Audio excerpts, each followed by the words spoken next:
with the gun. Until they put a gun in my head. So I went to the Gush Etzion memorial, and it says there's something that boiled my blood.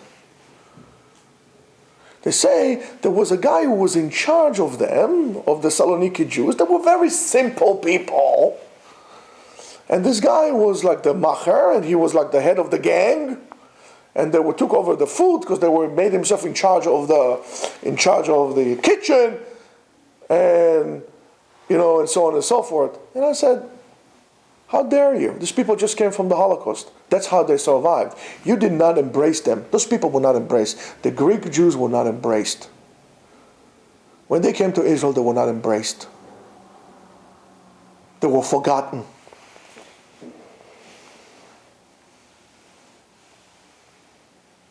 They were forgotten with their acknowledgement to their contribution to the state of Israel. They were forgotten to the contribution to Am Israel, to its culture, to its heritage. We forgot the past. We forgot them in the present, and I don't want to forget them in the future.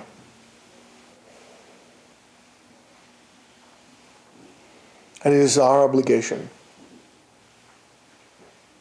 Of course, politics always plays a game. How many people know that the Turks allowed the Germans to build a concentration and extermination camp, extermination camp in Izmir? Of course, nobody was there to say that because we don't want to get the Turks pissed off at us. Well, we don't care. We got to say what we got to say. How many of you knew about what happened to the Saloniki Jews? Have you ever seen a man dancing from sadness?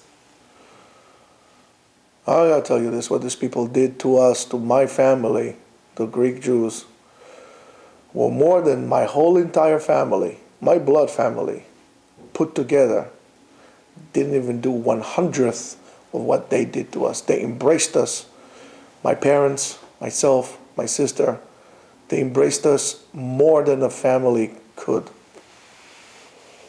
Sabi was my godfather. I grew up in a house of a Kohen. I had the zchut to be with them. And that's the least I can do for them, to make you aware of what had happened to the Saloniki Jews. Aware of the exile within exile, the suffering of these people and their ability to survive, the ability to maintain and combine and balance Judaism, nationalist Jewish pride, in a very, very well packaged. They were forgotten. They came to Israel, they built the Mal Haifa, the Haifa port, they built the Tel Aviv port on their backs, and they were dumped and forgotten. How many of you knew that there was a city of Saloniki? There was a Ir Vahem, Yerushalayim of the Levant, Jerusalem of the Levant. But you all know about of Lita and Warsaw and this one and the other one.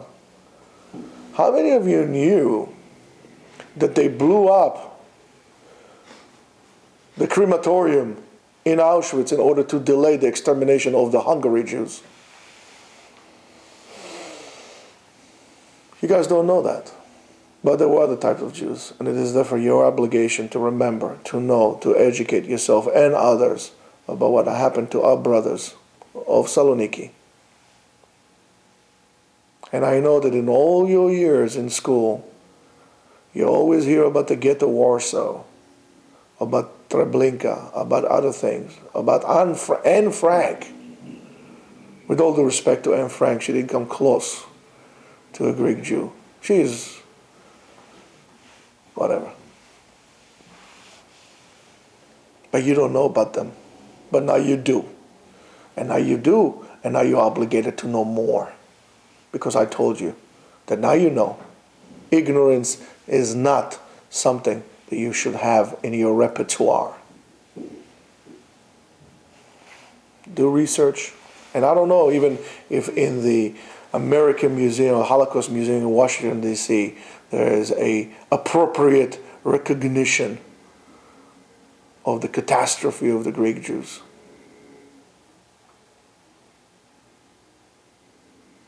And now you know. And now you cannot keep your mouth shut. And it's not just about the Saloniki Jews, it's about Jews in general. Don't be apologetic that you bring up the Holocaust, and do not dare to let anybody compare the Holocaust to the Israeli-Arab conflict. Don't dare let anybody. Am Israel Chai. Have a great day.